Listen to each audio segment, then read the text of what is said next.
ओम शांति। तो आज जिस मुरली का हम रिविजन करेंगे वो है 11 अप्रैल 1981 की अव्यक्त मुरली, और मुरली का टाइटल है सत्यता की शक्ति से विश्व परिवर्तन। सत्यता की शक्ति से विश्व परिवर्तन। तो आज हम वो कहानी सुनेंगे जो कहानी सभी ने अपने बचपन में सुनी हुई है। लक्कड़हारे की कहानी सभी ने सुनी हुई है। तो एक बारी एक गांव था। एक गांव के अंदर एक बहुत ईमानदार और सत्यवादी लक्कड़हारा रहता था, जो अपनी ईमानदारी से कमाई करता था। रोज जंगल में जाता था और जाकर के लकड़ियां काटता था, उन लकड़ियों को बेचता था, जिससे उसका घर का खर्चा परिवार चलता था। एक बारी वो लकड़ियां काट रहा था। लकड़ियां काटते काटते उसको प्यास लगी और वो नदी के तट पर गया।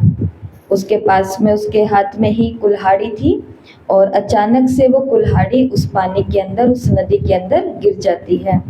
तो वो भगवान को कहते हैं कि हे भगवान, ये तो बहुत बुरा हो गया। यही तो मेरी आजीविका का साधन था, कुल्हाड़ी। अगर मेरे पास मेरी कुल्हाड़ी नहीं होगी तो फिर मैं क्या कमाऊंगा और कैसे मैं लकड़ियां काटूंगा। तो वो भगवान को बोलता है कि कैसे भी करके मुझे मेरी कुल्हाड़ी तो दिलवाओ, कुछ भी करो हे भगवान। तो अंदर में से एक देवी प्रकट होती है और वो देवी अपने हाथ में सोने की कुल्हाड़ी लेकर के आती है। कहानी सुनी हुई है सभी ने, दिख रही है अपनी आंखों के आगे। तो वो देवी अपने हाथ में पानी से निकलती है और अपने हाथ में एक सोने की कुल्हाड़ी लेके आती है कि ये है तुम्हारी कुल्हाड़ी, ये लो। तो वो बोलता है कि नहीं नहीं, मेरी कुल्हाड़ी ये नहीं है। तो वो देवी कहती है पर यही होगी, ये सोने की है। वो कहते हैं कि नहीं, मेरी कुल्हाड़ी तो लोहे की थी। वो देवी अंदर जाती है, फिर थोड़ी देर के बाद बाहर निकलती है और अब अपने हाथ में चांदी की कुल्हाड़ी लेकर के आती है और कहती है कि भाई, तुम्हारी कुल्हाड़ी ये है ना चांदी की। वो कहते हैं नहीं नहीं, मेरी कुल्हाड़ी तो ये भी नहीं है, मेरी कुल्हाड़ी तो लोहे की थी। फिर वो पानी के अंदर जाती है और तीसरी बार जो वो निकलती है तो वो उसी की वही लोहे की कुल्हाड़ी लेकर के निकलती है। और जैसे वो कुल्हाड़ी को देखता है लक्कड़हारा तो बोलता है हाँ हाँ, यही मेरी कुल्हाड़ी है, ये लोहे की कुल्हाड़ी है, ये मुझे दे दो। तो वो देवी उसको कहती है कि ये तो तुम्हारे सत्य की परीक्षा हो रही थी, कि सब लोगों को ये मालूम है कि तुम बहुत सत्यवादी हो, ईमानदार हो, परंतु ये तुम्हारा पेपर था, ये तुम्हारी परीक्षा थी और परीक्षा में तुम जीत गए हो, पास हो गए हो, इसलिए ये तीनों की तीनों कुल्हाड़ियां तुम्हें हम सौंपते हैं। तो ये कहानी बचपन में सभी ने सुनी हुई है, स्कूल में सुनी हुई है, और जो माताएं हैं उन्होंने तो बहुत बारी सुन करके सुनाई भी होगी। जीवन के अलग अलग समय में ऐसी कहानियां चलती रहती हैं। अब बचपन में सुनी हुई, जब हम बिल्कुल छोटे बच्चे थे तब की ये कहानी सुनी हुई है। लेकिन प्रश्न है बहुत बड़ा, क्या हम अपने इस जीवन के अंदर सत्यवादी और ईमानदार बन पाए? अगर हमारी कुल्हाड़ी गिर जाए पानी के अंदर और कोई कहे कि ये सोने वाली कुल्हाड़ी है ना तुम्हारी, ये मिली मुझे तो पानी के अंदर, तो हम क्या कहेंगे कि लोग की तो बाहर से ले लेंगे, नहीं, पर सोने की कुल्हाड़ी रोज रोज थोड़ी ना मिलेगी। लिया और भागे। जैसे एक बार एक राजा होता है, राजा के पास कोई उत्तराधिकारी नहीं होता, और उसकी नजर किसी पर होती है कि उत्तराधिकारी जो बन सकता है वो ये बन सकता है। लेकिन कल को कोई ये ना कह दे कि राजा ने भेदभाव किया, इसलिए राजा कंपटीशन करता है कि कोई जो भी है जो उत्तराधिकारी बनना चाहता है वो आगे आओ। तो कुछ युवा 10-15 उस राज्य के युवा जो होते हैं हिम्मत करके आगे आते हैं कि हमको राजा बनना, उत्तराधिकारी बनना है। तो उनको कुछ बीज देता है कि ये बीज जो बोएगा और जिसका फल अच्छा निकल करके आ जाएगा, पौधा अच्छा बन जाएगा, तो वो इतने मास के बाद मेरे पास आना। तो जिसने ये काम अच्छे से कर लिया वो राज्य का भी पालन पोषण अच्छे से कर सकता है। तो बीज वो सभी को बराबर बराबर दे देता है। सब लोग जाते हैं, दोस्त तो होते हैं कि गांव के, राज्य के, और सबके जो है गमले भी देता है, मिट्टी भी देता है, खाद भी देता है और बीज भी देता है राजा। और सभी उस गमले, मिट्टी और खाद के अंदर वो बीजों को बो देते हैं। थोड़े दिनों के बाद में देखा जाता है कि बाकी सबके जो है गमलों के अंदर से पौधे निकलने लग गए हैं, परंतु एक है उसका पौधा है, मतलब वो अंकुरित ही नहीं हुआ बीज, तो वो निकला ही नहीं। और सब उसको बोलते हैं कि देखो हमारा तो हो गया, तुम्हारा रह गया, तो मतलब तुम तो इससे बाहर हो कि तुम तो राजा बिल्कुल नहीं बन सकते हो। किसी ने उसको राय दी कि ऐसा कर लो कि बाहर से कोई पौधा ला करके खरीद करके इसके अंदर डाल लो, किसको पता चलेगा कि ये पौधा उगा है या खरीदा गया है, कुछ नहीं पता चलेगा। तो लेकिन उसके अंदर सत्यता थी, तो उसने कहा कि नहीं, राजा ने जो मेरे को बीज दिया मैं तो वही बीज लेकर के राजा के पास जाऊंगा कि ये कुछ भी नहीं हुआ। और ऐसा ही हुआ, जो दिन मुकर्रर किया गया था उस दिन पर सभी ये 10 के 10 युवा पहुंचे। बाकी 9 के पॉट के अंदर अच्छे अच्छे पौधे निकले हुए थे, एक के अंदर नहीं निकला हुआ था। तो राजा ने कहा कि बाकी सबके कैसे निकल गए? वो कहते क्योंकि हमने बहुत अच्छे से पालना की है, क्योंकि हम राज्य को भी बहुत अच्छे से पाल देंगे तो ये इसका प्रूफ है कि हमने पौधे को भी बहुत अच्छे से पाला है। उस एक ने कहता है, वो कहता है कि मेरा तो बीज ही अंकुरित नहीं हुआ, मैंने बहुत कोशिश की, छांव धूप का, पानी का, खाद का, सबका ख्याल रखा, परंतु बीज तो आया नहीं, और जैसा था वैसे का वैसे मैं आपके सामने लेकर के आ गया हूँ। तो फिर राजा ने उत्तराधिकारी किसको घोषित किया? उसको। क्यों? क्योंकि राजा ने कहा कि मैंने जितने भी बीज दिए थे वो उबले हुए थे, उबले हुए बीज कभी भी अंकुरित नहीं होंगे, तो मैंने सभी को उबला हुआ बीज दिया हुआ था, क्योंकि उसका वो तत्व खत्म हो गया ना प्रोसेस करने वाला, तो सबको उबला हुआ बीज दिया हुआ था, तो ये पौधे उग ही नहीं सकते थे। जो ईमानदारी से एक पॉट को चालू करेगा, एक पौधे को जनरेट करेगा, वही ईमानदारी से कल को सारा राज्य भी संभाल लेगा। तो जो है जैसे आज हम इस सत्यता की बात क्यों कह रहे हैं? क्योंकि ये दुनिया झूठ की दुनिया है, ये दुनिया ठगी की दुनिया है। यहाँ अच्छे अच्छे वेश के अंदर, साधु वेश के अंदर भी ठग बैठे हुए हैं। हमारे वो घर है, और कभी कभी ऐसा भी हो सकता है कि कहीं वो हम खुद ही तो नहीं है, ये भी एक बहुत बड़ा सारा प्रश्न है। इसलिए आज की मुरली के अंदर बाबा ने सत्यता की 21 पॉइंट्स बताई हैं। सभी ने मुरली पढ़ी देखी है, देख करके निकले होंगे।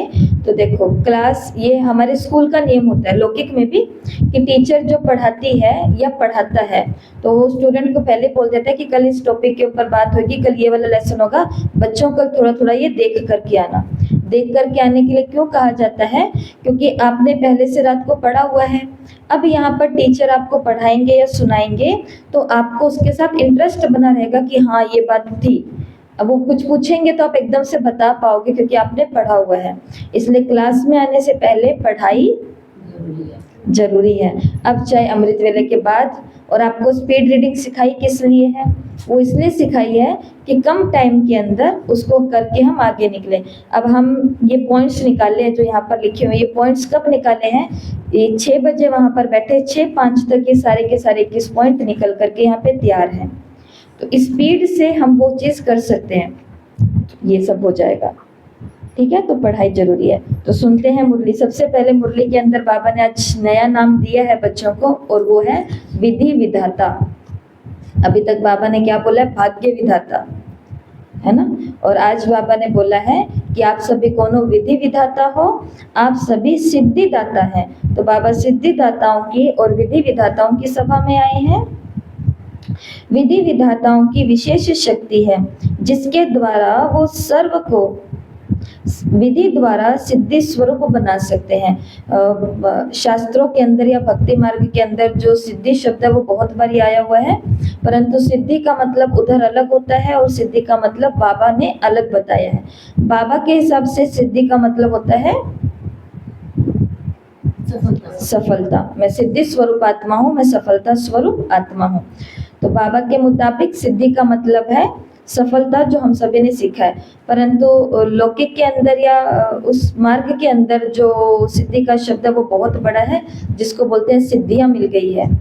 पानी के ऊपर चलना, आग के ऊपर चलना, किसी राख से किसी का कुछ कर देना, हाथों से कुछ निकाल देना, या ऐसे करके किसी की चीज़ का कुछ अच्छा या कुछ बुरा नुकसान, दोनों बातें होती हैं। ये सब चीज़ें, तो ये अलग अलग सिद्धियां होती है। तो मुरली के अंदर बाबा ने कहा एक ऐसी शक्ति है जो अगर हम सभी धारण कर लें तो उस शक्ति की विधि से हम कईयों को, मतलब सर्व को हम सिद्धि प्राप्त करा सकते हैं। हमारे पास किसी भी प्रकार की आत्मा आए उसको पढ़ाई के अंदर सफलता चाहिए, मिल जाएगी। उसको जॉब कैरियर के अंदर चाहिए, मिल जाएगी। उसको इस आध्यात्मिक जीवन के अंदर सफलता चाहिए, मिल जाएगी। उसको ग्रस्त जीवन के अंदर, रिश्तों के अंदर सफलता चाहिए, मिल जाएगी। लेकिन वो एक शक्ति है जिसके आधार पर सर्व आत्माओं की सिद्धि पूरी हो जाएगी। और वो कौन सी शक्ति है? वो है सत्यता, अर्थात रियलिटी। तो सत्यता ही महानता है। मुरली के 21 पॉइंट अब शुरू हो रहे हैं। पहला पॉइंट, सत्यता ही महानता है। मुरली के अंदर बाबा ने कहा सत्यता ही मान्यता है। मान्यता को क्या बोलते हैं? Belief system.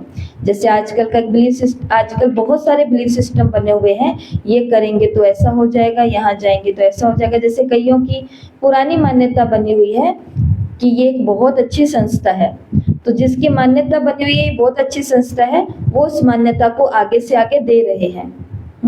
और किसी एक आत्मा की मान्यता बनी हुई है कि ये संस्था अच्छी नहीं है, तो वो भी आगे से आगे ये वाला काम कर रहे हैं। तो मान्यता उसको बोला जाता है जो हमारा जीवन, हमारी वाणी, हमारा हर एक कर्म कराएगी। तो सत्यता क्या है? महानता। सत्यता है मान्यता। बाबा ने कहा पहला फाउंडेशन अपनी नॉलेज अर्थात अपने स्वरूप में सत्यता देखो। तीसरा पॉइंट, सत्यता के अंदर बाबा ने क्या बताया? अपना स्वरूप भी देखो। हमारा स्वरूप भी कैसा है? आत्मा का रूप सत्य है या झूठ है? सत्य रूप है, झूठ तो नहीं है। तो बाबा ने कहा कि सबसे पहले स्वयं का परिचय देखो कि मुझ आत्मा का स्वरूप भी, जब तक ये सत्य नहीं जाना तो क्या महानता थी हमारे जीवन में? हमको खुद को भी शीशे के आगे खड़े होकर के लगता था कि हम कोई महान प्राणी है इस धरती के? नहीं। लेकिन अब हमारे अंदर इतनी तो नॉलेज है कि मैं हूँ कौन, मैं कर क्या रही हूँ और मुझे करना क्या है। तो मैं हूँ कौन? मैं एक आत्मा हूँ। मैं कर क्या रही हूँ? तो मैं श्रेष्ठ कर्म कर रही हूँ। और मुझे करना क्या है? मुझे श्रेष्ठतम कर्म करने हैं। ठीक है? ऐसा नहीं कि मैं आत्मा हूँ और मैं बिल्कुल भी अच्छी आत्मा नहीं हूँ, मैं बिल्कुल भी पुरुषार्थ नहीं कर रही हूँ, और अब करना क्या? बहुत पुरुषार्थ करना। ये पुराना गीत है, अब इस गीत को हमें चेंज करना है। तो मैं आत्मा श्रेष्ठ कर्म कर रही हूँ, तो मैं हूँ कौन? आत्मा हूँ। मुझे करना, मैं करती क्या हूँ? श्रेष्ठ कर्म। और मुझे करने क्या है? श्रेष्ठतम। इससे भी अच्छे। तो पहला परिचय क्या है? सत्य, स्वयं का परिचय। और फिर बाबा ने कहा इसी सत्यता के आधार पर हमने किसका परिचय ले लिया है? सत्य बाप का परिचय। इसी प्रकार से सत्य बाप का सत्य परिचय मिलने से अथॉरिटी से कहते हो कि परमात्मा हमारा बाप है। पहचान मिली है तो ही कहते हैं ना सगा बाप है हमारा असली बाप है, जन्म जन्म का बाप है। वर्षे के अधिकार की शक्ति से कहते हो बाप हमारा और हम बाप के। अब तीसरी बाबा ने मतलब पांचवी बात है और तीसरी पहचान, और वो है सृष्टि चक्र के सत्य परिचय को अथॉरिटी से सुनते हो कि अब ये सृष्टि चक्र समाप्त होगा, फिर रिपीट होगा। ये राज भी तो हमको सच्ची बात अभी पता चली है। पहली सच्ची बात ये पता चली कि मैं ये हूँ ही नहीं, मैं तो ये हूँ। दूसरी सच्ची बात ये पता चली कि भगवान मेरा केवल भगवान नहीं है, वो मालिक नहीं है, मैं उसके चरणों की धूल या दासी नहीं हूँ। भगवान मेरा बाप है और उसका सारी प्रॉपर्टी का अधिकारी मैं हूँ, वो मेरा है, मैं उसका हूँ। तीसरी बात हमें पता चली रचना की कि अब समय अंत का चल रहा है, अब पुरानी दुनिया का विनाश होगा और नई दुनिया आएगी। क्या ये बात हमें पहले मालूम थी? तो अब संगम का युग है, ना कि कलयुग है। तो ये समय की पहचान सृष्टि चक्र की। चाहे सारे विश्व के विद्वान पंडित और अनेक शास्त्रों प्रमाण कलयुगी मानते हैं, लेकिन आप 5 पांडव अर्थात कोटों में कोई थोड़ी सी आत्माएं चैलेंज करते हो कि अभी कलयुग नहीं है, अभी संगम युग है। ये आप चैलेंज किस अथॉरिटी के आधार पर करते हो? सत्यता की अथॉरिटी के आधार पर करते हो। विश्व में मैसेज देते हो कि आओ आकर सुनो समझो। 100वें कुंभकर्णों को जगा करके कहते हो कि समय आ गया है।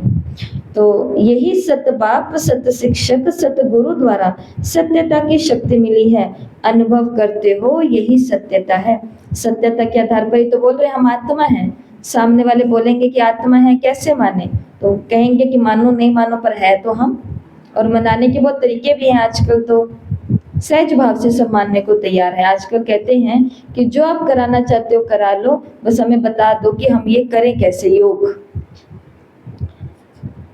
और सत्य के बाबा ने मुरली में दो अर्थ बताए हैं। एक, सत्य का मतलब होता है सत्य, सच, और दूसरा सत्य का मतलब होता है अविनाशी, अविनाशी, जिसका कभी भी विनाश नहीं होता। जैसे बोलते हैं ना सत्तो प्रधान, सत्तो प्रधान, तो उसके अंदर सत्य प्लस प्रधान। तो वो सत्तो प्रधान क्यों बना? क्योंकि जो उस समय का वो चल रहा है कालखंड, तो वहाँ पे जितनी भी चीजें हैं प्रकृति के तत्व, वो अविनाशी पवित्रता के साथ में उपलब्ध हैं। तो ऐसा ठीक है। आगे बाबा ने मुरली में बोला कि भक्त लोग भी बाप की महिमा गाते हैं। सत्यम शिवम सुंदरम, सत्यम भी मानते हैं और अविनाशी भी मानते हैं, गॉड इज ट्रुथ भी मानते हैं। तो बाप द्वारा सत्यता की अथॉरिटी प्राप्त हो गई है। तो आज का आपका पहला होमवर्क, सत्यम शिवम सुंदरम। कितने शब्द हैं? 3 शब्द हैं। तो सत्यम शिवम सुंदरम, इन 3 शब्दों को अपनी अनूठी सुलेखन में लिखना है, मतलब सुंदर से राइटिंग के अंदर। वो आपको भेजे जाएंगे आज कुछ एग्जाम्पल। जितना अच्छा लिख सकते हो उतना अच्छा लिखो, पर ये 3 शब्द लिखने, सिर्फ इतना सा होमवर्क है। परंतु कैसी लेख में लिखना है? सुलेख, सुंदर सुंदर। जैसे ये, जिसको आप बोल सकते हो अलग डिजाइन में, हाँ, जैसे कि ये, जैसे कि ये, और है जैसे कि ये, ठीक है। ऐसे और एग्जाम्पल भी सर्च करके आपको भेज देंगे। तो ये तो ग्रुप में आए हुए थे, वो आपको दिखा दिए हैं। तो पहला होमवर्क क्या है? सत्यम शिवम सुंदरम। इसको कोई ना कोई ऐसी सुंदर लेखनी के अंदर लिखना है। मुश्किल है? माताओं के लिए तो बिल्कुल मुश्किल नहीं है, देख के कर लेंगे। मुश्किल क्यों नहीं है? क्योंकि आपके हाथों में ऑटोमेटिक की कला होती है। माताएं बहनें जो होती हैं, बचपन से इनके हाथ में भोजन बनाती हैं, सिलाई करती हैं, यहाँ तक कि जो ये सीखा है हम सभी ने बचपन में, हाँ, बचपन में एक सिर्फ बेडशीट को सही करना भी जिसने सीखा है कि वो प्रॉपर कैसे होनी चाहिए, बिना हाँ, तो ये कैसे होनी चाहिए, तो वो चीज़ भी, तो हाथ की वो क्या है? कलाकारी है। अब कईयों को सिलाई आती है, कईयों को मेहंदी लगानी आती थी, कईयों को आती है, और कईयों को वो जो आप करते थे करोशिया, कढ़ाई, ये माताएं हमारा मेकअप, काजल कैसे लगाना है, और बिंदी आजकल ये आपकी चिपकाने वाली है, परंतु पहले आप माताएं कि वो बिंदी भी डिजाइन वाली होती थी, वो रंग बिरंगे बॉक्स वाली। हम आपको क्यों याद करा रहे हैं? क्योंकि हर एक चीज में जहाँ पर हाथ घूमता है ना, वहाँ पे हाथ के अंदर एक कला, आकृति आ जाती है बनाने की, तो वो ऑटोमेटिक आपके अंदर है ही, ठीक है। तो माताएं तो ये जरा भी नहीं कह सकती हैं कि हम ये नहीं कर सकते हैं, क्योंकि हाथ बने ही ऐसे हैं उनके, वो घुमावदारी, तो उनके अंदर ये चीजें प्रैक्टिस के ऊपर है ये, ठीक है। तो ये काम करना है। तो मुरली के अंदर क्या क्या सुन लिया है? बाबा ने कहा आप विधि विधाता हो, आप सिद्धिदाता हो। तो एक ऐसी विधि है जिससे आप सर्व आत्माओं को सिद्धि प्राप्त करा सकते हो, और वो अथॉरिटी है, वो विधि है सत्यता की। तो सत्यता महानता है, सत्यता मान्यता है। हमारी मान्यता बन जानी चाहिए कि सच से सारे काम होते हैं। जैसे कईयों के अंदर मान्यता बन गई है कि झूठ से ही काम होते हैं सारे। इस सच्ची दुनिया में सच्चाई से कोई काम नहीं होगा, सच्चाई से काम होंगे। आगे बाबा ने मुरली में बोला, लेकिन उस सत्य को थोड़ा हिलना पड़ता है, उसकी नाव को थोड़ा डुलना पड़ता है, लेकिन आखिर करके जीत किसकी होती है? सत्यता की। तो सत्यता हमारी मान्यता बन जाए, अर्थात हमारे अंदर ये बात घुस जाए, समा जाए कि काम किससे होंगे, आखिर करके विजय किससे होगी? सत्यता से होगी। और फिर बाबा ने मुरली के अंदर तीनों रूप बता दिए कि सत्यता आपको महान बनाती है, आत्मा की सत्य पहचान मिली, बाप की सत्य पहचान मिली और सृष्टि चक्र की सत्य पहचान मिली। आगे बाबा ने मुरली में बोला कि अगला पॉइंट कि सत्यता की अथॉरिटी वाले का गायन है, ये तो बाप का गायन है, सत्यम शिवम सुंदरम, लेकिन जो आत्माएं सच्ची होती है उनका भी गायन है, और उनका गायन है सिंधी के अंदर गायन है एक, और वो है सच तो विठो नच, कि जो सच्चा होता है, हरी माता के चेहरे पर मुस्कान आई है कि सिंधी शब्द आता जैसे ही, तो जो सच्चा होता है वो अपने आप ही ऑटोमेटिक नाच रहा होता है। नाच कहाँ से रहा होता है वो? हाँ, दिल से, मन से, चित्त से, अंदर से उसको बड़े ही मजे आ रहे होते हैं। मुरली के अंदर आगे आगे चलते जाओ, बाबा कहेगा कि वो आपको हिला रहे हैं, लेकिन वास्तव में वो हिला नहीं रहे, वो तो आपके झूले को झुला रहे हैं। तो माताओं के झूले को झुलाते हैं। अभी हम पार्क में पिकनिक मनाने के लिए गए, तो हमारी ये दो माताओं ने इतना ऊपर खड़े होकर के 60 को क्रॉस कर चुकी हैं लगभग, और उस झूले के ऊपर खड़े होकर के, और वो झूला इतना ऊंचा और उसके ऊपर ऐसे झूम रही है जैसे छोटा बच्चा कोई झूल रहा हो। अभ्यास जा ही रहा था आराम से, और हम ऐसे देख रहे थे कि अच्छा है, बहुत अच्छा है। तो ऐसे ही अब उसको जितनी जोर से हिलाए ना, तो कहते और जोर से करो, और जोर से करो, मजे आ रहे हैं। तो बाबा ने कहा, तो एक ये है सिंधी कहावत और एक हिंदी कहावत भी है, और वो कौन सी है? सच की नाव हिलेगी लेकिन डूब नहीं सकती। आपको हिलाने की कोशिश तो बहुत करते हैं ना कि ये झूठ है, ये कल्पना है। ब्रह्मा कुमारी जो कहती है झूठ है। और देखो, एक इंसान, सिर्फ एक इंसान जो झूठ का प्रचार करता है, ये जो हिटलर होकर के गया, सभी नाम मालूम है हिटलर का। हिटलर ने एक फिलोसफी दी थी। देखो, फिलोसफी भी कई अच्छी होती है और कई अलग ही हो जाती है। तो उसने ये कहा था कि अगर तुम्हें किसी बात को सच सिद्ध करना है, ये उसकी फिलोसफी है कि अगर तुम्हें किसी बात को दुनिया के आगे सच सिद्ध करना है कि भाई जो मैं कह रहा हूँ ना वो सच है, तो और वो बात है झूठी, तो उस झूठी बात को तुम एक बारी नहीं, 2 बारी नहीं, 10 बारी नहीं, 1000 बारी दोहराओ, दोहराते जाओ, दोहराते जाओ, दोहराते जाओ, तो एक दिन वो झूठी बात क्या हो जाएगी? लोगों को सच्ची लगने लग जाएगी। क्योंकि वो झूठी बात अकेले तो नहीं दोहराएंगे ना बंद कमरे में बैठ करके, उसके लिए कुछ लोग भी तो चाहिए, संख्या तो चाहिए लोगों की। अब जहां जाएंगे वहां पर जा करके, तो जो बात को मेरे को सत्य सिद्ध करना है, जैसे बताना है कि ये स्थान है, ये स्थान बिल्कुल भी अच्छा नहीं है, वहां नहीं जाना, ठीक है। अब ये बात झूठी है, बिल्कुल झूठी है, लेकिन इस झूठी बात को सत्य सिद्ध करने के लिए, लोगों के अंदर ये बात बिठाने के लिए, मान्यता के रूप में उस इंसान को ऐसे 1000 लोगों के कान से ये बात निकालनी पड़ेगी। अब 1000 लोगों के कान से ये बात निकाली, 1000 लोगों ने तो एक बार सुना, लेकिन उस बोलने वाले ने कितनी बारी बोल दिया? 1000 बारी बोला। 1000 बारी अपने आसपास और उसके जो आसपास रहने वाले हैं उन्होंने भी 1000 बारी सुन ली ये बातें, और धीरे धीरे अपने आसपास के लोगों तक, उस समाज तक, उस शहर, उस देश या उस पूरे दुनिया के अंदर वो बात सिद्ध हो जाती है कि इंसान झूठा है। जैसे क्राइस्ट को क्यों सूली पर टांगा गया?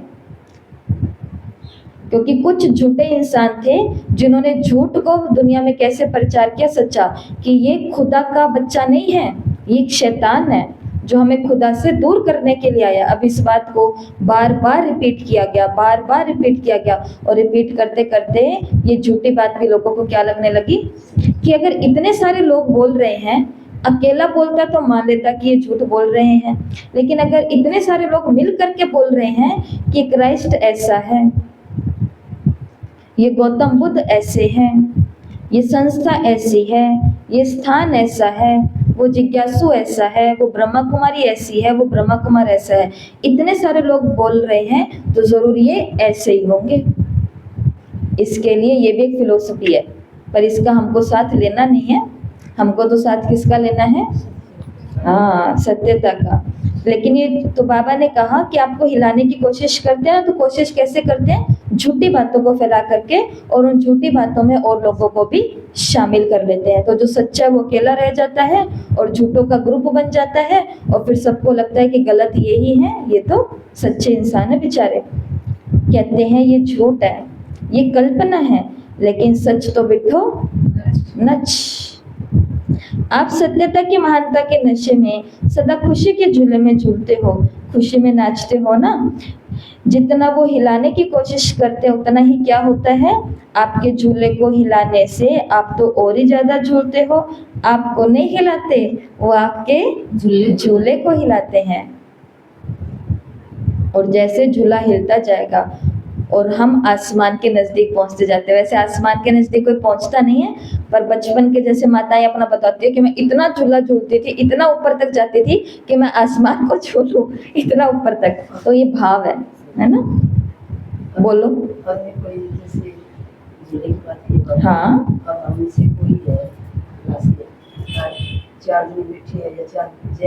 बिल्कुल बिल्कुल। बाबा के बारे में जब पाठशाला बोल के जवाब दें। हाँ, उन्होंने कोशिश किया था इनको हिलाने की। हमने क्या किया, हमने झुला दिया कि तुम आओ बीच में। ऐसे तो संगठन अच्छा भी होता है और संगठन कभी कभी बहुत बुरा भी हो जाता है। तो इसके लिए सत्यता, बल्कि आपको वो हिलाते नहीं है, आपके तो झूले को हिलाते हैं। आप तो और ही उनको धन्यवाद दो कि बाप के साथ झूले हम, आप और झूलाओ। और क्या योग ज्यादा लगता है। ये हिलाना नहीं, ये झुलाना है। तो बाबा कैसे मोटिवेट करते हैं, क्योंकि जो सत्य व्यक्ति होता है वो सत्य के मार्ग पर चल चलते माताएं आती हैं, अकेले अकेले ज्ञान में चल रही है, वो बोलती रह जाती है बाबा को याद करना है, ऐसा भोजन खाना है, ये करना है, वो करना है, मधुबन जाना है, ये सब चीजें हैं। तो वो अकेली रह जाती है, तो फिर वो डाउन हो जाती है।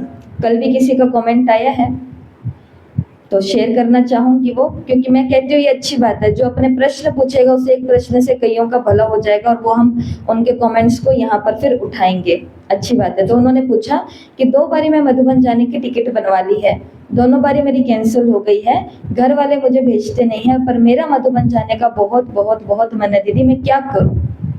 तो फिर हमने सोचा क्या करें, हाथों जवाब नहीं दिया, कुछ देर रुक करके जवाब दिया, सोच करके। तो जवाब में क्या आया, जवाब यही है कि आप अपने योग को बढ़ाओ, आप अपने पुरुषार्थ को बढ़ाओ, बाबा मार्ग अपने आप खोलेगा, रास्ता यही है। तो वो अब क्या हो जाती है, ऐसी आत्मा डाउन हो जाती है। अब मैं हूँ, मैं ये सोचूं मैं सबको पढ़ाते जा रही हूँ, पढ़ाते जा रही हूँ, कोई पढ़ते क्यों नहीं है, कोई कुछ करते क्यों नहीं है। तो करते करते डाउन तो होंगे ही ना कभी। ये इतना लंबा थोड़ी ना चलता कार्यक्रम जो चल रहा है। साकार मुरली के बाद 1 घंटा अव्यक्त मुरली कराना। अब कल ब्रह्मा भोजन था, उसके कारण ये मुरली रह गई हमारी। अब ये मुरली रह गई तो हमने कहा ये करानी तो है। अब 9 बजे तक लगातार कोई ना कोई आ रहा है, तो एक क्लासरूम खाली भी नहीं है, तो कराएं कैसे। बाबा भी तो चाहिए, बोर्ड भी तो चाहिए। उसके बाद में अब थोड़ा थोड़ा गेट को बंद कर करके अब माहौल बनाया सुबह वाला, लाइटें जला करके सब कुछ करके चलो भाई अब बैठते हैं, क्योंकि जो कर्तव्य है वो कर्तव्य तो पूरा करना ही है। बैठे, 2 आत्माएं अपने आप आ गई जो किसी कारण से सुबह नहीं आई थी। जैसे ही क्लास हुई वो दोनों आकर के बैठ गए, और आकर के बैठ करके तो स्टूडेंट तैयार हो गए, टीचर बैठी है, मुरली तैयार है, सारा का सारा उनको सुना दिया, पर क्लास मिस नहीं हुई। तो इसके लिए अगर हम ये सोचें कि ये आते तो नहीं है, सुनते तो नहीं है, टाइम तो है नहीं, बाद में भोग है, बाद में सेवाएं हैं, बाद में ड्यूटी है, बाद में सफाई है, बाद में बहुत कुछ है, तो बाद में तो है ही है। लेकिन ये किस आधार पर होता है, क्योंकि हम खुद को डाउन नहीं करते हैं, बाबा की बातें हमको क्या करते हैं ऊंची। और बाबा के जो अच्छे बच्चे हैं वो भी ऊंचा लेकर के जाते हैं कि एक आत्मा भी सुन रही है, पर सुन तो रही है ना आपको, तो आप क्लास कराओ हमें, ऐसा। तो उनका क्या देना है, थैंक्स।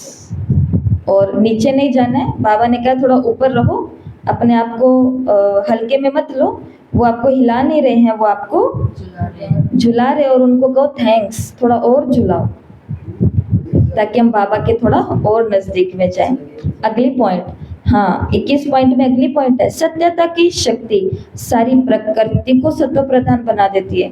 एक सत्य आत्मा सारी प्रकृति को क्या बना देती है, सत्व प्रधान, युग को ही सत्य की बना देती है। अगली पॉइंट, सर्व आत्माओं के सदगति के तकदीर बना देती है। सभी आत्माएं उस सत्य आत्मा के संग में जो आएगा उसकी तकदीर भी कैसी हो जाएगी, सदगति की तकदीर बन जाएगी। सदगति का युग कौन सा है, सतयुग, कि मतलब उस आत्मा के संग में आके सब पढ़ाई, योग, सेवा, 4 सब्जेक्ट हैं, ज्ञान, योग, धारणा और सेवा, जो धारणाएं अभी तक नहीं हुई थी सत्य आत्मा के संग में आकर के वो धारणाएं होंगी। जो पढ़ाई अभी तक नहीं हुई थी, जो योग अभी तक नहीं हुआ था और जो सेवाएं अभी तक नहीं हुई थी, वो सब होगा। तो सदगति की तकदीर मिली या नहीं मिली? मिली। नेक्स्ट पॉइंट, सत्यता की शक्ति द्वारा अपने अपने यथाशक्ति अपने धर्म में अपने समय पर गति के बाद सदगति में अवतरित हो जाएंगे। तो गति में भी जाएंगे और सदगति में भी आएंगे, क्योंकि विधि विधाताओं द्वारा संगम पर अंत तक भी बाप को याद करने की विधि का संदेश जो मिला। तो हम सभी कौन हैं? विधि विधाता। हम सभी को क्या दे रहे हैं? विधि दे रहे हैं कि ये विधि है, इस विधि से आप बाबा को याद करो, तो सबको सदगति मिलेगी। फिर मुरली के अंदर बाबा ने साइंस के साधनों के बारे में बताया कि ये साइंस के साधन आपके संदेश देने में कार्य में सहयोगी होंगे। मीडिया सबसे पावरफुल है आज, मीडिया, न्यूज़पेपर, और उससे भी ज़्यादा अब ये क्या है? Social media. तो इन सभी को, तो अगर वही बात है, साधन अगर सही हाथों में आ जाए तो वो बहुतों का भला कर सकते हैं, और साधन अगर अशिक्षित के हाथ में आ जाए, अशिक्षित का मतलब ये अल्फाबेट वाली शिक्षा नहीं, स्कूली शिक्षा नहीं, अशिक्षित का मतलब है वैल्यूज की शिक्षा जो है वो अगर नहीं है, तो फिर तो मीडिया बहुत खतरनाक भी है। इसके लिए मीडिया जितना अच्छा काम कर सकते हैं, मीडिया उतना बुरा काम भी कर सकते हैं, क्योंकि सीधा प्रभाव कहाँ पड़ता है? आत्मा पर पड़ता है। तो विनाश लीला की हलचल के द्वारा, वैराग्य वृत्ति के वायुमंडल के द्वारा, आपके पावरफुल वाइब्रेशन के द्वारा, समाचार के द्वारा, चित्रों के द्वारा, वाणी के द्वारा, ये सभी साधन बनेंगे कार्य में सहयोगी बनने के। ठीक है। तो फिर बाबा ने ये प्रकृति का आगे बताया है, जो आपको बता रहे थे कि कैसे प्रकृति थाली भर भर करके आ जाएगी। थोड़ा सा सुना देते हैं, बाकी घर जा करके तो आपको पूरा एक बार और पढ़ना है। संगम पर प्रकृति सहयोगी बनने का अपना पाठ आरंभ कर देगी। संगम पर ही सहयोगी बनेगी, लेकिन कौन सी आत्मा की सहयोगी बनेगी? जो सत्यता पर है। जिस आत्मा के अंदर रत्ती भर भी झूठ है, झूठ किसको बोलते हैं? अंदर एक बाहर दूसरा। दो माताएं एक परिवार के अंदर रहती थी, घर के अंदर अकेली थी, घर बहुत बड़ा था, अकेली माता जी रहती थी। तो अचानक से कुछ लेडीज आए और आकर के बोला कि हम फलानी समाज सेवा करते हैं, लोगों के लिए चीज़ें इकट्ठी करते हैं, और समय ऐसा हो गया है, मौसम ऐसा हो गया है, तो अगर आप, ये हमारा लेटर है, ये हमारी ये चीज़ें वो चीज़ें सब दिखा दी। और उस माता को लगा कि सब चीज़ें राइट ही हैं, और ऐसा बोल करके कहा कि बस हमको रात यहाँ पर, मतलब 1-2 दिन हमको यहाँ रुकने का आप दो, ताकि हम शहर के अंदर अपना ये काम करके फिर चले जाएं। तो माता ने कहा कि चलो भले लोग हैं, कोई बात नहीं, और साधु के वेश में थे, ड्रेस भी वो वाली पहनी हुई थी। तो उनकी एंट्री कराई, मालाएं थी गले के अंदर, सब कुछ था। उनको एक अलग से रूम दे दिया कि आप इस रूम के अंदर रहो, खाओ पियो, और दिन में अपना जो भी काम करना आपको करो। तो ठीक है। अब 1-2 दिन वो रही, 1-2 दिन में उन्होंने पूरा घर छान लिया कि कहाँ पर क्या है, कहाँ पर क्या नहीं है, कैसा हो सकता है, कैसा नहीं हो सकता।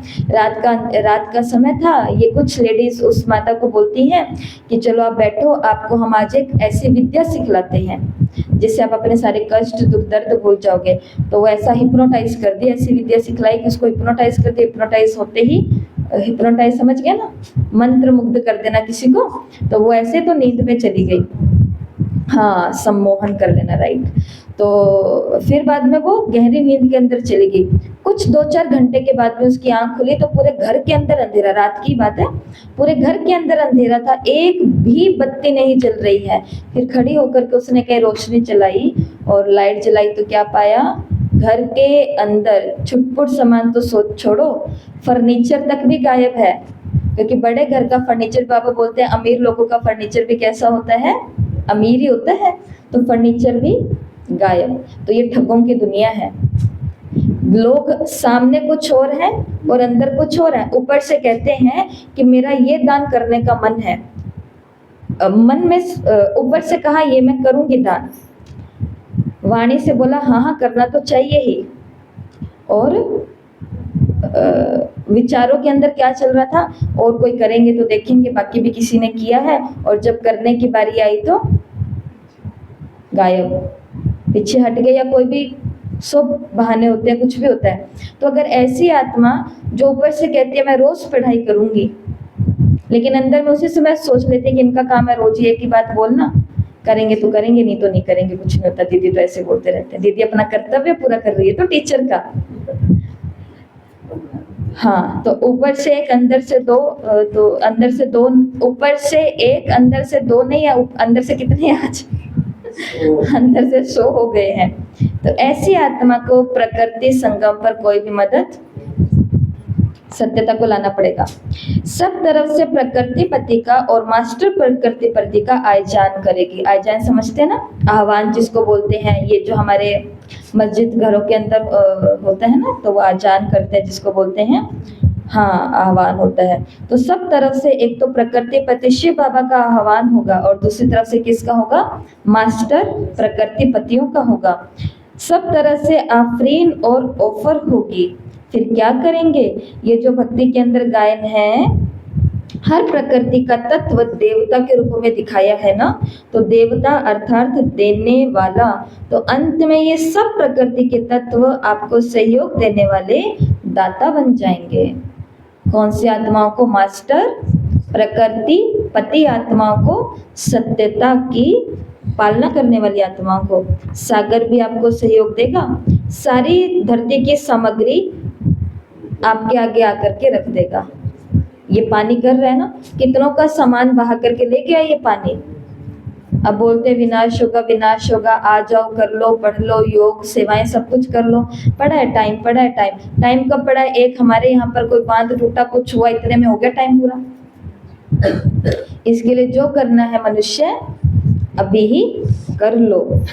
तो सागर रत्नों की थालियां दी, ये गायन है ना, ऐसे धरती हलचल करेगी। इंद्र देवता का बाबा ने मुरली के अंदर बताया, सब हाजिर हो जाएंगे।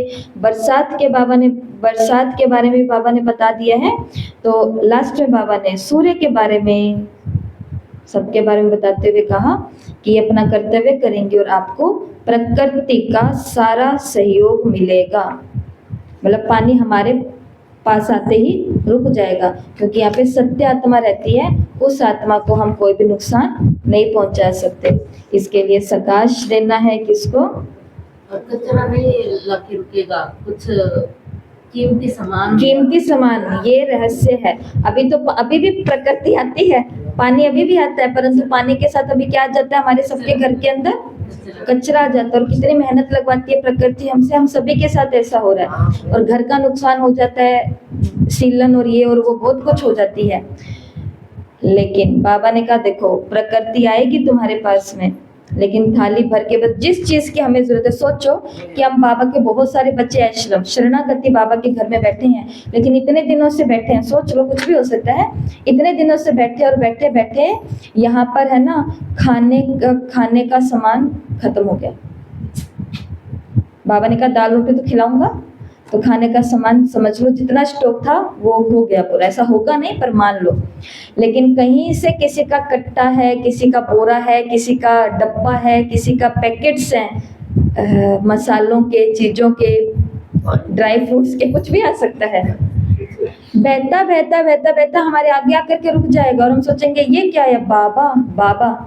और यही तो समय होगा जब सब आत्माओं को अपने अपने जो अच्छी आत्माएं होंगी उन सबके अंदर अपना इष्ट दिखाई दे जाएगा कि ये हमारे हनुमान जी हैं, ये हमारे गणेश जी है, ये हमारी दुर्गा है, ये हमारी अन्नपूर्णा जो हमें खिला रही है, हमें कर रही है। यही वो समय होगा जिस समय केवल बाप नहीं प्रत्यक्ष होगा, उन आत्माओं के अंदर से बाप सबको दिखेगा। और लास्ट में आत्माएं बोलती बोलती जाएंगी भगवान सब में है, भगवान सब में है, भगवान सब में है, क्योंकि भगवान ऐसी प्रकृतिपति आत्माओं के अंदर से सबको दिख रहा होगा, ऐसा काम करते हो। अब इस उपलब्धि तक पहुंचना है तो क्या ये झूठे काम करने से, ढोंगी बनने से हमारा काम चल जाएगा?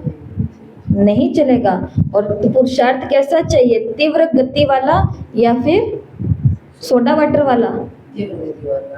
तीव्र गति वाला ऐसा। तो बाबा ने कहा वो होती है विधान सभा और ये है विधि विधाताओं की सभा। वो होती है, उस दिन कहा था वो होती है लोक सभा, और बाबा ने कहा ये है लोक पसंद सभा।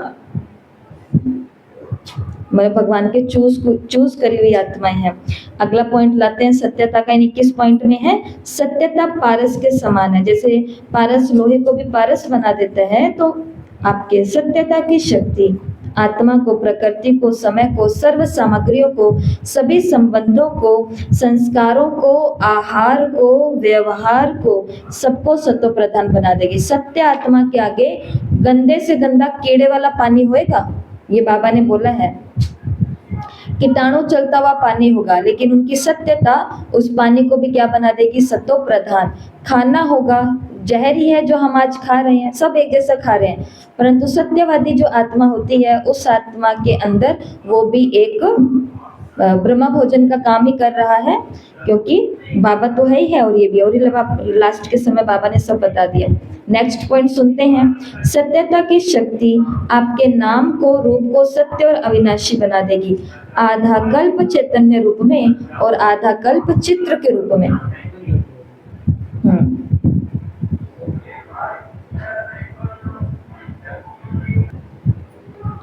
आधा कल्प चैतन्य रूप में, आधा कल्प चित्र के रूप में।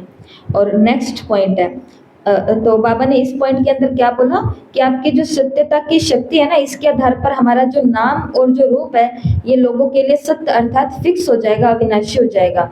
आधा कल्प चैतन्य रूप में और आधा कल्प चित्र के रूप में सत्यता। इसलिए देवी देवताओं के पास जो भी व्यक्ति जाता है, कितना भी झूठ बोले, कहाँ पर भी झूठ बोले, अपनी मम्मी से भी झूठ बोले, अपने डैडी से भी, अपने टीचर से भी, किसी से भी झूठ बोले, अपने आप से भी झूठ बोले, लेकिन जैसे ही देवी माँ के चित्र के आगे जाएगा तो सच्चा सच्चा बता देगा कि माँ मैं ऐसा नहीं हूँ, माँ मेरे से ये हो गया, माँ मैं पापी हूँ, माँ मुझे माफ करना, माँ मैं ये हूँ। बोलता है कि नहीं बोलता? तो ये क्यों हुआ? क्योंकि बाबा ने कहा जिस रूप के अंदर आपने अपना अंतिम समय निकाला था, तो वो रूप और वो नाम क्या हो गया? अविनाशी हो गया, और उसकी आधा आधा कल्प ऐसे गायन होगा। अच्छा, नेक्स्ट पॉइंट बाबा ने कहा कि आपका बोल सत्य वचन के रूप में गाया जाता है, सत्यता की शक्ति वाली आत्मा का। नेक्स्ट पॉइंट है, सत्यता की शक्ति से आपका देश भी अविनाशी बन जाता है। नेक्स्ट, वेश भी अविनाशी बन जाता है। आधा कल्प देवताई वेश में रहेंगे और आधा कल्प देवताई वेश की यादगार में रहेंगे। कपड़े भी ये वाले नहीं होंगे जो दुनियावी कपड़े हमने पहने हैं। दुनिया हमको किस वेश में याद कर रही होगी? आधा कल्प वो वेश जो हमने सच में पहने, देवताओं वाले, रतन जड़ित मर्यादा, और आधा कल्प इसी की यादगार बन जाएगी। इसलिए देखो, आप तो सभी माताएं हो, आप तो बहुत अच्छे से दुनिया के अंदर जानते हो, और आपने अपने आंखों के सामने होते भी देखा होगा, और कभी आपने इस जीवन में शायद किया भी होगा भक्ति के अंदर। हमने देखा है आजकल कि चाहे गुरुद्वारा हो तो वहाँ पर भी जो रुमाल होता है ग्रंथ के ऊपर, तो इसको रखना भी जो दान करते हैं वो अपना भाग्य समझते हैं कि हमारा वो जाएगा वहाँ पर, कपड़े का, वेश का, है ना। और जो हमारे मस्जिद हैं वहाँ पर भी क्या होता है? चादर, वेश का महत्व है। दो बातें ये हो गई। तीसरा, जो सनातन धर्म के अंदर, भक्ति मार्ग के अंदर सभी देखते हैं और समय समय पर करते हैं, कृष्ण जन्माष्टमी में भी गई तो जितने भी कृष्ण जी के, ठाकुर जी के मंदिर हैं, तो वहाँ पर पहले ही महीने 2 महीने से पहले प्लानिंग हो जाती है कि ठाकुर जी के सारे वेश कौन बदलेगा। मतलब जितने भी वो कीमती कपड़े, वेश का मतलब सिर्फ वेश नहीं, वेश का अंदर श्रृंगार भी आ गया है, तो सारी की सारी ज्वेलरी जो हजारों रुपयों की होती है, तो वो इस बारी इस कृष्ण जन्माष्टमी पर हमारे द्वारा है, और सारे लोग जाते हैं वहाँ के उनको देखने के लिए। माता के कपड़े, बालाजी के कपड़े, श्याम बाबा का वो जो पूरा श्रृंगार है फूलों का, वो कोई खाली पुजारी जी थोड़ी ना करते रहते हैं, वो भक्तों के द्वारा होता है कि ये श्रृंगार मेरे द्वारा है। अब वो कितनों का भी हो, तो ये जो वेश का यादगार बना है, ये भी किस आधार पर बना है? क्योंकि हमने सत्यता को इसी वेश के अंदर धारण किया। नेक्स्ट, कर्तव्य और चरित्र आपका सब सत्य हो गया। अगला, आपकी दिनचर्या भी सत्य हो गई है। भोजन खाना, अमृत पीना, सब सत्य हो गया है। सत्व प्रधान भोजन खाना शुरू किया हमने कि नहीं शुरू किया? सात्विक पर, सत्व प्रधान नहीं बोल सकते हैं, सात्विकता पर। आपके चित्रों को भी उठाते हैं, बिठाते हैं, परिक्रमा लगवाते हैं, भोग लगाते हैं, अमृत रखते हैं, पीते हैं। ये किस आधार पर होता है? क्योंकि बाबा ने कहा आपने सत्यता से भोजन खाया भी है और अमृत पिया भी है। लेके जाते हैं तो भूख ना लगे इसलिए वो ढक के लेके जाते हैं। हम गोपाल की सेवा करते थे तो हम एक बारी लौकिक परिवार में दिल्ली से कहीं गए थे, तो बताओ गोपाल को साथ में लेकर के गए थे और ऐसे अंदर ही उसको रखते थे। और जैसे मथुरा आया तो वो भक्ति में भावना होती है, अपने आप ही हमको बहुत सारी चीजें फील होती है और भावना तो होती है। भावना का फल तो शिव बाबा भक्ति के अंदर देता है अपने इष्ट के द्वारा। तो हमने ऐसे ही गोपाल को बाहर निकाला और उसका सब कुछ एकदम ऐसे बंद किया हुआ था, पर उसका वो चेहरा वो उघड़ना बोलते क्या बोलते हट गया, वो कपड़ा हट गया। तो हमने सोचा कि हाँ देखा मथुरा स्टेशन आया है तो ये भी अपना धाम देख रहा है, ऐसी भावना। तो कितना प्यार से रखते हैं, क्योंकि सत्यता के आधार पे हमने भी खुद के इस शरीर को ऐसे ही रखा है। अंतिम समय में संगम पर जैसे हम रहे हैं और अपने वालों को जैसे हमने सेफ सिक्योर रखा है, इसी की यादगार भक्ति में आज तक चल रही है। तो बाबा ने मुरली के अंदर क्या बोला, सत्यता की शक्ति वाले हो, 5 नहीं हो आप, लेकिन विश्व का रचयिता आपका साथी है। इसी फलक से बोलो, मानेंगे या नहीं मानेंगे, कहें कैसे कहें, ये संकल्प तो नहीं आते हैं ना। जहाँ सत्यता है, सतबाप है, वहाँ सदा विजय है। तो सच्ची बात बोलने में कभी भी हिचकिचाना, क्या कहें, ये क्या सोचेंगे, कैसे कहें, मानेंगे या नहीं मानेंगे, सत्य बात को बोलो। अब जब बाबा ने ब्रह्मा के तन में आकर के सारी सत्य बातों का उद्घाटन कर दिया, ब्रह्मा बाबा ने सभी दादियों के आगे सत्य बातों का उद्घाटन कर दिया, दादियों ने सभी के आगे सत्य बातों का उद्घाटन कर दिया, तो ये थोड़ी ना सोचा कि लोग मानेंगे कि नहीं मानेंगे। पहले से सोच लेते कि कोई मानेगा तो है नहीं, क्या ही तो बोलूं, तो फिर वास्तव में विजय नहीं है, वो हार है। फिर मुरली के अंदर आप सुनना बाबा ने क्या बोला, आपको ट्रेन में बैठना पड़ता है, बाप को पर काया में बैठना पड़ता है, तकलीफ महसूस पड़ती है क्या? अभी तो आपके पोत्रे धोत्रे सभी आने वाले हैं। कौन से पोत्रे धोत्रे, यहाँ वालों का मत सोच लेना कि अभी अभी उनका भी इंतजाम करने लग जाओ, वो तो आते जाएंगे। वो तो जो अपना जिस आत्मा को पहुंचना है वो आत्मा पहुंच जाएगी।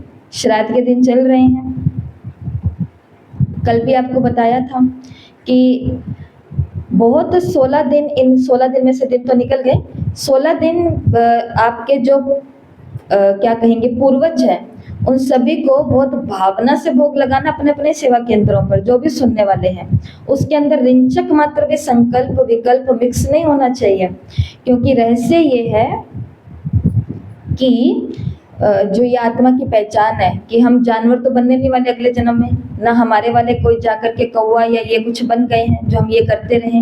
वो आए कहाँ पर हैं, वो आए हैं कोई बच्चा बन करके हमारे नजदीक में आए होंगे। ज्यादा दूर नहीं जाते हैं, रिश्ते नजदीक ही कहीं पर रहते, टकराते जाते हैं हमसे, अच्छी सहेली बन करके टकरा जाते हैं, और अच्छी क्या बोल सकते हैं, और बहुत सारे रिश्ते होते हैं, सास होती है, बहू होती है, ये बहुत सारा कुछ होता है।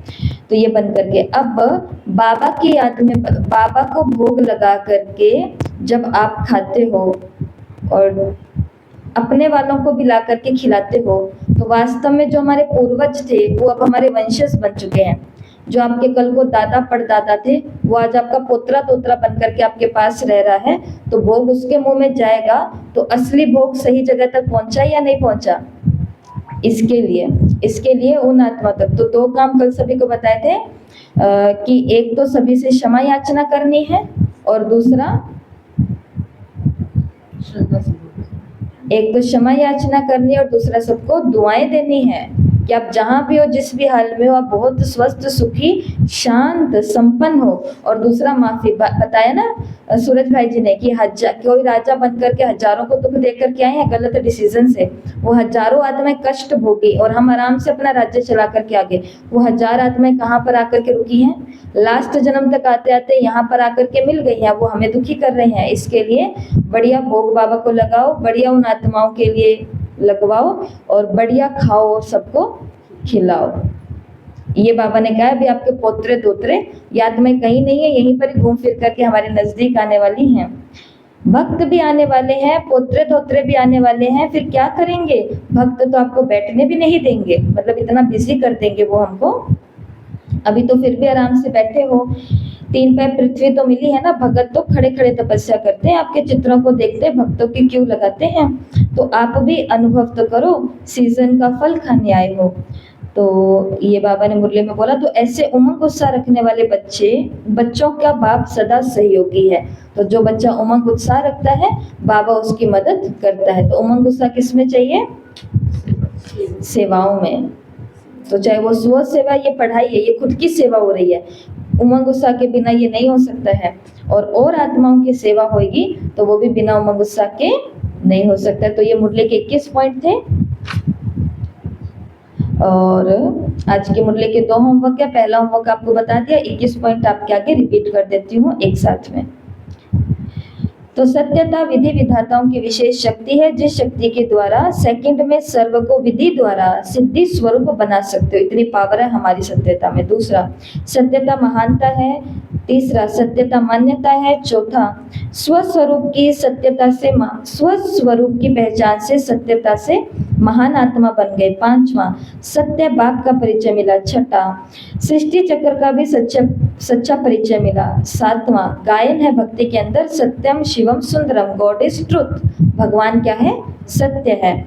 आठवां, गायन है सच तो विठो नच, कि सच की नाव हिलेगी डुलेगी लेकिन डूब नहीं सकती है। नौवां, सत्यता की शक्ति सारी प्रकृति को भी सत्व प्रधान बना देती है। 10वां, युग को भी सत्व प्रधान बना देती है, प्रकृति को भी और युग भी बदलेगा। 11वां, सर्व आत्माओं की सदगति की तकदीर बना देती है। 12वां, हर आत्मा आपके सत्यता की शक्ति द्वारा अपने अपने यथाशक्ति अपने धर्म में अपने समय पर गति के बाद सदगति में अवतरित होगी। समझे इसका मतलब? कि हमारी सत्यता के आधार से जो आत्मा, मानो कोई है सिख धर्म के अंदर, द्वापर के बाद में धीरे धीरे कलयुग आएगा, कलयुग की शुरुआत के बाद में सिख धर्म के अंदर कोई आत्मा बहुत बड़ी पोजीशन पर आने वाली है। कोई बहुत बड़ा क्या होता है? पाठी, मतलब एक सिर्फ पाठी नहीं सुनाने, ग्रंथ साहब को सुनाने वाला, एक ऐसा पाठी जो बहुतों को आगे लेकर के जाने वाला हो अपने कल्चर को, ऐसा कोई। तो बाबा ने कहा वो आत्मा भी आप ही के पास आएगी लास्ट में, आपके सत्यता के आधार पर वो चीज उसमें जाएगी और अपने अपने समय पर वो गति में जा करके फिर सदगति में, उसके लिए तो सदगति होगी ना। जो आत्मा पहली बार कलयुग में उतरेगी उसके लिए वो कलयुग नहीं होगा, उसके लिए वो सत्व प्रधान ही समय होगा, क्योंकि आत्मा सत्व प्रधान है, इसलिए उसको सब अच्छा लगेगा। फिर आधे समय के बाद में वो डाउनफॉल में आएगी, ऐसा बाबा ने कहा। 13वां, सत्यता पारस है। जैसे लोहा पारस के संपर्क में आता है तो लोहा भी क्या हो जाता? पारस हो जाता। तो बड़ी सुंदर बात बाबा ने कही है, आपकी सत्यता की शक्ति से आत्मा, प्रकृति, समय, सर्व सामग्री, सारे संबंध, संस्कार, आहार, व्यवहार सब सत्व प्रधान बन जाएंगे। 14वां, सत्यता की शक्ति आपके नाम और रूप को भी अविनाशी बना देगी। आधा कल्प चैतन्य रूप में और आधा कल्प चित्र रूप में। आधा कल्प प्रजा आपका नाम गाएगी, आधा कल्प भगत आपका नाम गाएंगे। प्रजा ऐसी चाहिए जो हमारा नाम गाए, ये हमें परेशान करती रहे। कैसी प्रजा चाहिए? जो खुश रहे और निर्विघ्न रहे, ताकि हम भी खुश रहे, आराम से अपना काम करें। तो वो प्रजा मिलेगी सत्युग त्रेता के अंदर। आधा कल्प बाबा ने कहा प्रजा भी आपका ही नाम गाएगी कि वाह हमारा राजा कैसा है, और आधा कल्प भगत भी किसका नाम गाएंगे? आपका ही नाम गाएंगे सत्यता के आधार पर। नेक्स्ट 15वां, आपका बोल सत्य वचन के रूप में हो जाएगा। 16वां, सत्यता के आधार से आपका देश भी अविनाशी बन जाएगा, भारत भूमि। सत्यता के आधार से आपका वेश भी अविनाशी बन जाएगा। साड़ी का कल्चर है ना, सत्युग में देवियां क्या पहनेंगी? साड़ी पहनेगी। तो ये वेश भी क्या बन जाएगा? आधा कल्प के लिए यादगार बन जाएगा। देवी को भी क्या चढ़ा करके आते हैं? सलवार सूट चढ़ा करके आते हैं कि चलो भाई माता रानी को लाल रंग का प्लाजो सूट चढ़ा करके आती हूँ, ऐसा ऐसा तो नहीं होता है। रेड कलर में भी क्या होगी? एकदम चमक वाली सितारों वाली साड़ी। लाल भी ऐसी नहीं चाहिए, एकदम चमकीली हो। जैसे चमकीली माता खुद नहीं पहनती है लौकिक वाली, लेकिन उस माता को चमकीली साड़ी पहनानी है। क्यों? क्योंकि वो साड़ी में रही थी और दुनिया के आगे वो चमकी ही थी। उसका यादगार भक्ति में ये वेश दिखा दिया। ठीक है, तो 18वां है आगे, कर्तव्य और चरित्र आपका सब सत्य हो जाता है, जो भागवत इसी के यादगार में बना है। 19वां है आपके दिनचर्या भी सत्य है। 20वां है आपका भोजन और पानी अमृत सब सत्य है, और इसी की यादगार में वो चित्र को उठाना बिठाना भोग लगाना सब। और लास्ट 21वां, जहाँ सत्यता है, जहाँ सत्य बाप है, वहां पर सदा विजय है। 5 नहीं हो, बाबा ने कहा ये मत सोचो वो इतने सारे हैं झूठ की तरफ, हम तो इतने से रह गए हैं। बाबा ने कहा पर बाप जहाँ पर है विजय भी, बस सत्य से नहीं हिलना। और हमें लास्ट में मुरली पूरी हो गई है, लास्ट में आपको यही बात दिखाएंगे कि देखो किसके आगे हमको अपने नंबर बनाने हैं। सब मरेंगे, कोई नहीं रहने वाला है, ना हम रहने वाले हैं, ना जिनके आगे अच्छी बनाइए बुरी बनाइए जो भी बनाइए, कुछ नहीं रहने वाला। सत्यता के जो संस्कार बनाए हैं, ये संस्कारों के ऊपर पूरी मुरली चली है। पूरे युगों में जो मिलने वाला है वो संस्कार के आधार पर मिलने वाला है, ना कि लोग बैठ करके हमें सर्टिफिकेट देने वाले हैं। जो सबसे पहले ऐसा काम करते, सबसे पहले भागते कौन है?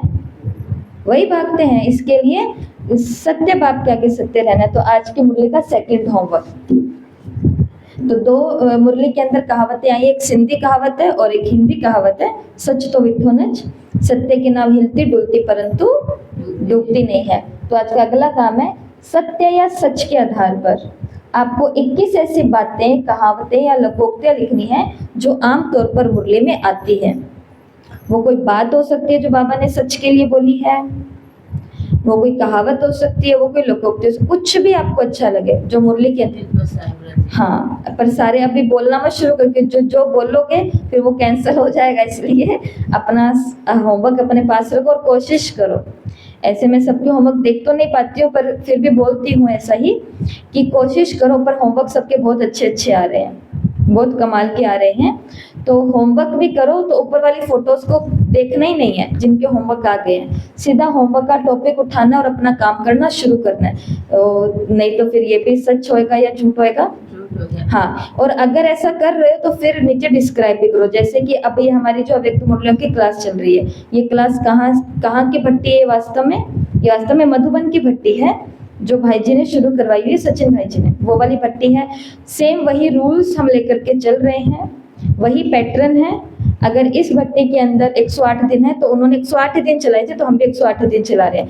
जो 4 ABCD 4 नियम आपको बताए हैं, ये उन्हीं के बताए हुए हैं। लेकिन अगर मैं उनका नाम ना लेकर के आपको बताऊं कि ये नियम मेरे को एकदम ऐसा टचिंग हुई बाबा की, ये नियम हमें फॉलो करने हैं, और चलो आपको कुछ ही ना बोलूं पर आपसे सच बात को छिपाऊं, तो क्या ये ठगी नहीं होगी? असत्य होगा ना, झूठ होगा, चोरी होगी। इसके लिए अगर किसी का होमवर्क ले रहे हो तो नीचे उसका नाम भी लिख दो कि मेरे को तो कुछ भी याद नहीं आया, कुछ भी समझ नहीं आया, फलानी आत्मा का होमवर्क, लेकिन मेरे को ये अच्छा बहुत लगा इसलिए मैंने नोट्स बना करके रख लिए। तो ले चीजें नोट्स के रूप में, ज्ञान के रूप में, संस्कारों के रूप में अपने पास स्टॉक, यही ग्रंथ हमारे बनेंगे लास्ट में, रखो। परंतु ढोंगी बाबा हमको तो इसके लिए आपके हर इस अव्यक्त मुरली के क्लास के नीचे डिस्क्रिप्शन के अंदर, अव्यक्त मुरली की क्लास के नीचे यूट्यूब पे जो जाती है डिस्क्रिप्शन के अंदर, ये अव्यक्त मुरली की तारीख कहाँ से 5 दिसंबर तक पूरी होने वाली, ये लिखा हुआ है। और लास्ट में डॉक्टर सचिन भाई जी का नाम भी लिखा हुआ है। वो इसलिए लिखा हुआ है कि लोग हमको ही बता रहे हैं कि ये तो वही भट्टियां हैं ना, ये तो वही, तो हम तो जानते हैं ये तो वही भट्टियां हैं। हाँ, हम तो जानते हैं कि वही भट्टियां हैं, परंतु देखो बताने वाले बताते जा रहे, बेचारों को बताते बताते 9 महीने हो गए। 9 महीनों में हम 1981 की मुरली पर पहुंच गए हैं, और उन आत्माओं की एक भी मुरली नहीं हुई है, क्योंकि वो सिर्फ बहन जी को ये बताने में लगे हुए हैं। ये तो सचिन भाई जी वाली क्लास है ना, ये तो सचिन भाई जी वाली क्लास है ना, तो जिसको मालूम है वो तो खुद ही बता रही है, उसको बताने से क्या होगा? जो खुद बता रही है उसको बताने से कुछ नहीं होगा। काम अगर कुछ करना है तो ये करो कि आप उसकी, इसकी, किसी की भी क्लास को लेकर के अपनी किताब को तो खोलो। ये देखो बाबा और दादी और बाप दादा कैसे बैठे हैं, शिव बाबा भी चमक रहा है, इसको थोड़ा नजदीक तो लगे। हमारी तो माताओं ने मधुबन से ऑर्डर कर करके मंगाई ये किताबें, क्या कुछ पढ़ें लिखें काम करें। ओके, तो ये दोनों होमवर्क आपको बता दिए। मुरली को पढ़ना अनिवार्य है, पार्टियों की मुलाकात आपको खुद पढ़नी है, हर हाल में पढ़नी है। ओम शांति।